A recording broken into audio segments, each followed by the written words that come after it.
Менталното здравје на децата е навистина многу важна тема. Посебно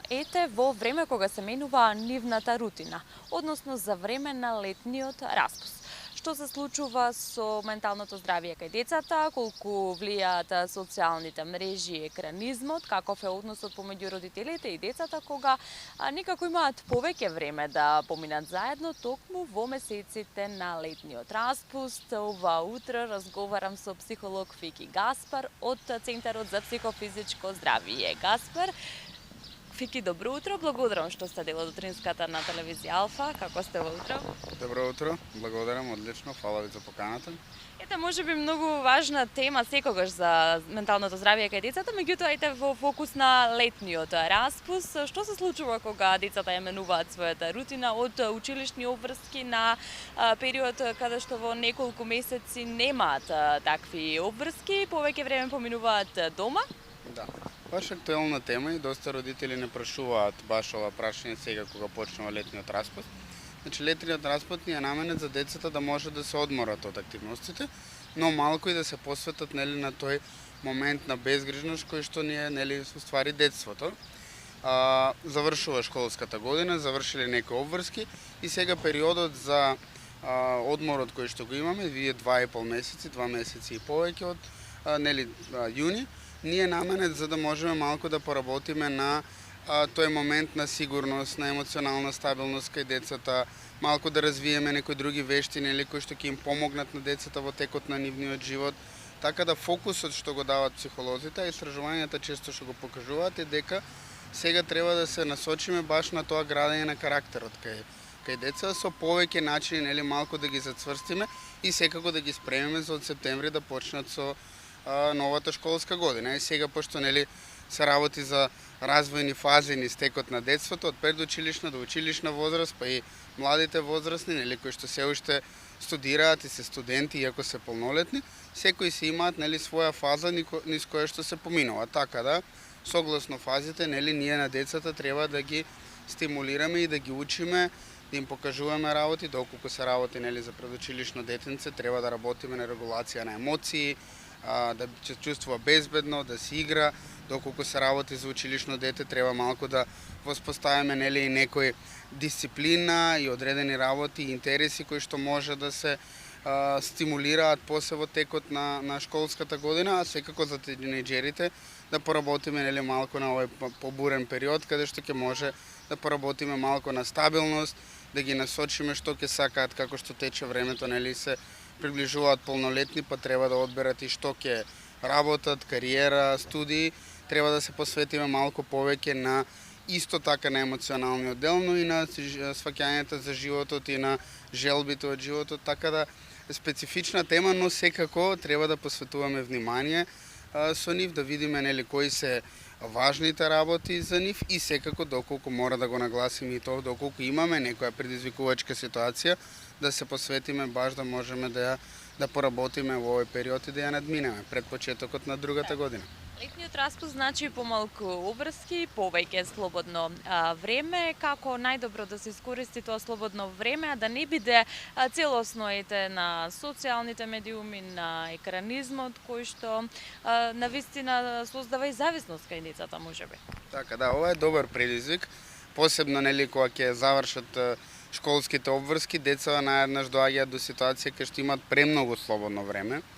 Тоа слободно време треба да биде ангажирано со активности. Многу деца одат и на некои кампови кои што се организирани, кои што се доста позитивни за тоа што се стимулира и социјализација и работни обврски и сите тие работи, но и гледаме кај дел од деца, посебно кај тинејџериве, дека знаат малку и како што се вика народски да го превртат денот, ноќта да бидат будни, во текот на целиот ден додека е прилично топло да знаат да спијат. И овде треба само да се направи некој начин или некоја организација која што на нив ќе ги ангажира до некаде, пошто знаеме дека човек без разлика на која возраст, доколку не е ангажиран, нема што да прави, досадата е присутна, иако досада до некаде е добра за стимулирање на имагинација и креативност, сепак треба да биде во одреден временски интервал. Затоа треба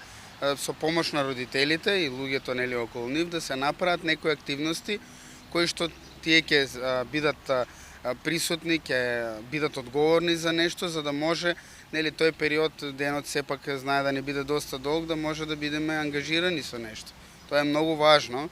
и секако доколку користат и отпатуваат некаде во нашата држава или во нашата држава, тоа може да биде период од неколку дена кој колку има организирано, каде што баш ќе бидат целосно слободни, но сепак скоро 3 месеци е долг период каде што мора да се одржуваат некои навики и рутини за да може почнувањето после на таа школска година од септември да биде полесно за нив. Да, и ете за време на летниот распуст, сакале или не, децата поминуваат повеќе време со родителите. Колку е важна таа детска слобода и колку се менува односот помеѓу децата и родителите во период кога се навистина слободни од сите училишни активности? Да, пак ќе кажам, согласно возраста и во истражувањата покажано и докажано е дека на детето му треба одреден период да помине квалитетно време со својот родител. Кај помалите деца тоа е многу повеќе, кај повозрасните, веќе тие збориме тинејџери, што се во средно училиште, се бара помалку време, но квалитетно поминато време со родителот, за да може да се одржува таа близина, сигурност, стабилност, па и родителите да бидат запознаени со тоа што се случува и што размислуваат децата и како го гледаат својот живот моментално, а исто така и децата да имаат увид на кои се размислувањата на родителот, тоа е уствари ја гради таа близина. Така да тоа ни е многу важен однос или релација би кажал, помеѓу родител и помеѓу дете, но исто така е важна релацијата и помеѓу врсниците, детето со своите врсници. Социализацијата е докажано дека е една од најважните работи во животот на човекот и многу често луѓето кога се успешни многу благодарејќи и на таа социализација или учење да се социализираат и да комуницираат, така да тие релации на нас ни се многу важни. Така функционира нашата природа и затоа е важно, пак ќе кажам, децата да бидат вклучени во некои активности, групни активности и да поминуваат време со родителите или со поширокото семејство, за да може да се работи на таа социализација и да се направат вештини кај децата за добро да се социализираат. Тие активности кои што ги збориме, групни активности со запознавање многу нови луѓе, се исто така многу позитивни за понатаму кога детето ќе се претвори во возрастен, ќе порасне, да може активно да функционира низ текот на животот и кога ќе налетува на нови предизвици, а знаеме дека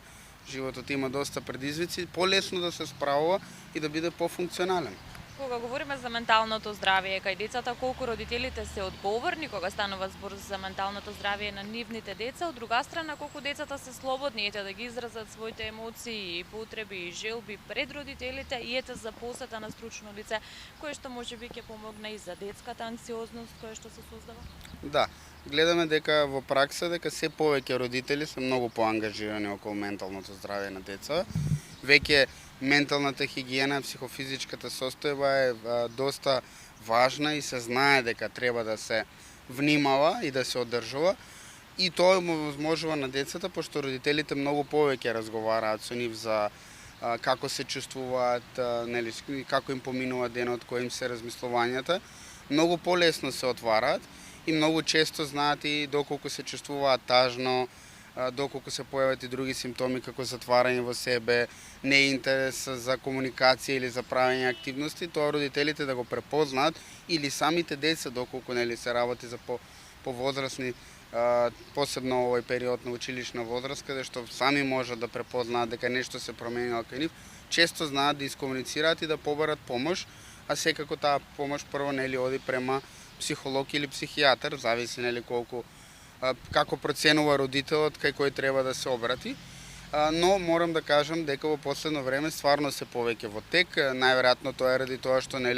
многу повеќе внимание се дава и од страна на вас медиумите и од професионалците на менталното здравје и тоа покажува добра практика затоа што се повеќе се работи на превенција, се фаќаат многу работи симптоми кои што на почеток се и не баш така забележливи, но ако се фокусираме и ако припазат родителите, ги препознаваат и знаат да побарат помош, со тоа што од самиот старт се работи на некоја проблематика и многу полесно се поминува и резултатот е многу подобар. Така да мислам дека сега за сега како што се движат работите, за разлика од да кажеме пред 6-7 години, кој би требало да споредам, и во нашата пракса се гледа значителна разлика помеѓу како било и како е сега. Мислам дека тоа, нели, кажавме се главно се потпира на медиумската присутност, на потребата за очување на менталната хигиена, менталното здравје. И е многу полесно кога имате добра соработка со родител и кога родителот има увид на менталната состојба на своето дете, кога ги разбира работите, кога и сам ќе се ангажира да прочита, да види што пишува, нели, во литературата, малку ќе даде повеќе внимание на сите тие работи и полесна ни е нас работата, а секако и детето гледа дека се обрнува внимание и се покажува важност, па полесно може да се потпре на родителите и да се отвори и да каже како се чувствува и што се случува во неговиот живот. И ете како за крај, има ли граница, односно баланс помеѓу родителскиот авторитет и детската слобода, ете конкретно во време на летниот распуст? Да, родителскиот стил е многу важен за тоа како децата, нели, функционираат. Нормално дека ако се работи за построги родители, дека децата би биле позатворени. Ние многу често сме разговарали, нели, за кој родителски стил е најсоодветен и кои се ефектите од родителските стилови. Со тоа на кратко би кажал, нели, треба да се има јасни правила, но треба да му се остави простор на детево да може, нели, да го каже своето во тоа и врз основа на тоа родителот да направи проценка, нели, за некои работи, затоа што некојаш ќе ви изненадат и не изненадуваат децата кога имаат за некои работи подобар увид за разлика од нас возрастните и затоа тој момент многу убав, иако, нели, родителот секогаш кажуваме дека треба да биде авторитет и поважна улога на родителот е да воспитува и да ги чува младите деца, наместо да им биде пријател и другар, тоа е многу поважно, иако, нели, тој момент на близина секако е присутен заради љубов и поврзаност, сепак кога им се дава простор на деца во јасните правила кои што се поставени од страна на семејството, кога им се дава простор да се искажат, многу подобро функционираат работите, него ли класично ако одиме по одредени правила на кои што не дозволуваме никој член, да кажеме, од посебно од децата да искомуницира и да го каже своето мислење, така да многу е важно да им се даде простор да искомуницираат и врз основа на тоа пак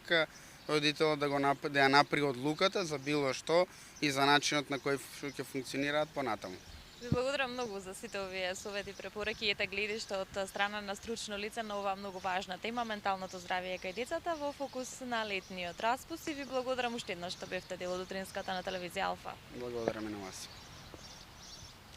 Така е, за менталното здравје кај децата треба постојано да се говори, да се работи на таа тема. Многу е важен родителот во целиот тој процес, меѓутоа важно е мислењето и советите од стручно лице. Ние утринава разговаравме за менталното здравје кај дечињата, посебно во овој период на летниот распуст, а јас разговарав со психолог Фики Гаспар. Се надевам дека успеавме да доближиме посебно до сите вас родители кои што можеби имате повеќе време сега да поминувате со своите најмали, со дечињата.